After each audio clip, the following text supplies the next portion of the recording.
piracy per se on the open seas shown in the whole trilogy of movies? Nobody ever cruises up to another ship and, except, you know, Barbossa going after the interceptor.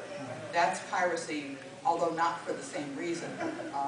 You know, because they're looking for the, and, you know, but insofar as pirates just out there looking for prey and having realistic pirate ships, I'm sorry folks, the Black Pearl is not at all a realistic pirate ship. For one thing, it's an amalgam of several different kinds of ship.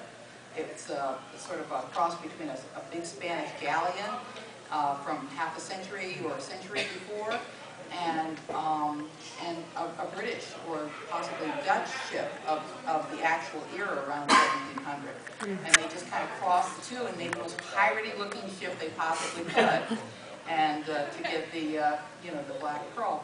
But the Black Pearl, as it's shown, is way too big to have been unagile, essentially, to have been, of course it's magic, so this solves a lot of problems in fiction, but it's way too unagile to have been a very good Caribbean-type pirate vessel, because the ships that they tended to have in the Caribbean, and you know, pirates operated off of coastlines, and the ships they had were frequently, you know, smallish ships that, you know, were heavily armed, but they had, you know, a decent-sized crew, especially, you know, so they had people to board with and stuff like that, but they did not have these monster-sized ships like the ones of the Royal Navy, and where these pirates, they show these pirates just, you know, casually sailing up to a Royal Navy vessel and taking it on. No. I mean, you know, when Black Bart met the Royal Navy, you know, he was not long for the squirrel. They just, you know, and ditto for Blackbeard. I mean, you know, any pirate that really went toe-to-toe with either the Royal Navy or the American Navy, you know, was pretty well doomed, because the ships were bigger and they just, you know, they were outgunned, and the cannons were a lot stronger and more powerful, and so, you know, that's why pirates really restricted themselves to merchant ships that weren't as heavily armed, but the pirate ships were smaller and very, very agile. And that was the thing, the advantage that they had, the tactical advantage. And I'm sure a lot of you know this better than I do.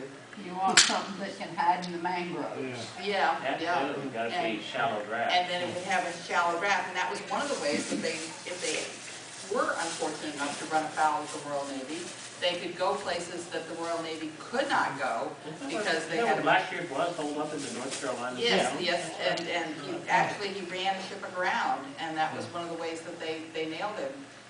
They took him home with his head, you know, nailed to their right above their figurehead. On the other hand, Captain Detmer's sunk a Royal Navy ship. Now, yes, it did happen sometimes, but it just wasn't something that they would have gone out looking for. You know, they wouldn't have casually tackled one. I mean, you know. But what Disney did was, I've been told actually that the way Jerry Bruckheimer thinks of the Pirates of the Caribbean is not so much as pirates, but as a motorcycle gang. And you can kind of see that from the way he treats them. And then, you know, hey, they're just like fun. And, you know, it's true that pirates would sometimes have monkeys, but usually they would just be transporting them to sell. And so, anyway, anybody else notice any disparities between the two, the real pirates and the Disney form of pirates, or any pictorial pirates? Like, you know, of course, there was what was it the Crimson Pirate with Burt Lancaster or something like that, and then there was another one called the Pirate Movie done by that director Roman Polanski, I think. Didn't he do the Pirate movie? Walter Matthau. Yeah. Then there was the Crimson Pirate back in the 50s, which is equally, to some degree, a fantasy. You know, piracy is fun, etc. And having Burt Lancaster did not hurt. Mm-hmm. Well, he's cute, and of course, Raphael Sabatini was one of the first to promulgate the idea that piracy is fun. But by that time, they had long enough, when Sabatini was writing Captain Blood, to get away from the real memories of what it was like to be on a ship, so that you wouldn't have so many people who could say, hey, I got pirates. pirated, and it was no fun at all. And, That was one of the movies that Fraser discussed in Hollywood History of the World Captain. Noted that it did have, you know, a lot of, like, the actual pirate cartels, the articles that they would sign up and, you know, how they allocate the money and everything. and how the pirates actually it was a democracy. When a pirate ship was at sea, the men voted on almost everything except when they were going into battle, and then the captain became the captain. But the rest of the time, you know, if they were just out there sailing around looking for prey or whatever, the things got voted on, whether they should go, you know, to New Providence, which was Nassau, or whether they should go to Barbados, or you know, or head off to the coast of Africa to try to catch a slave ship or something like that. That was all voted upon by the men, as opposed to being, you know, word of law by the captain. Isn't that interesting? So, anybody else have another comment? Our piratical gentleman in the back. The concertina, which is got to be in any pirate movie worth its salt, has got concertinas in it. They weren't invented until like 1830. Okay, but I'm serious. If I was going to cast and working on a serious pirate movie, there'd be concertina. Every ship would have at least one guy playing the things because they're so cool. It makes a great sound and thing. They were completely bogus. There was no way the piracy ever got their hands on one of those things in 1830, and that by piracy was long dead by then, or the vast majority of it was. Well, Does anybody in here know why piracy ended? At least, I mean, there's still pirates out there. Don't go to There's plenty Indonesia. of piracy in the Indian Ocean. Yeah, don't go to Indonesia or, you know, like in that area. It's, you know, you can still get easily nailed, and they sometimes will take on big, like, oil tankers and stuff. Well, of Just course, to take their They're stuff. doing Of course, all those oil tankers only has about essentially a form 20 years of the protection racket. If you don't pay us money up front, we will attack your ships, and it's uneconomic for the shippers to maintain armed men on all their vessels. Yeah. So it's a fairly good little racket. The reason the piracy ended, there's a lot of historical reasons and sociological reasons, but the golden age of piracy, at least, you know, in the Caribbean, ended. Now, I'm not talking about Jean Lafitte, who came a little bit later, and he was sort of a special case too. He's a very interesting man. If you've never read about Jean Lafitte, you should. There was a biography of him and his brother a couple of years ago.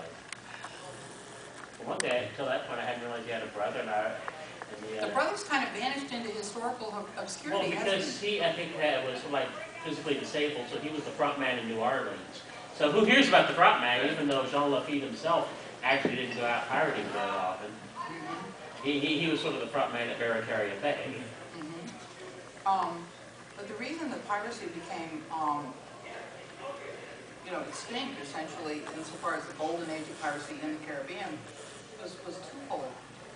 One, ship captains finally woke up, like merchant and Imperial Navy captains finally woke up and realized that if they kept on treating their men so bad, you know, with, you know, everything punished by being whipped, you know, with an inch of their lives, with a cat o' nine tails, and they really did all that stuff, and, you know, feeding them such horrible food, and, you know, scurvy took them out, they were dropping like flies. But by that time, they'd begun to realize that fresh vegetables, especially limes, were issued to the Royal Navy. That's why they called them limeys. And that came just a little bit later. So they began to realize that more humane treatment of their sailors would keep them from deserting and turning to piracy. And second of all, at the time the piracy essentially ended, which was like 1726. By 1728, nobody was out there, you know, very much.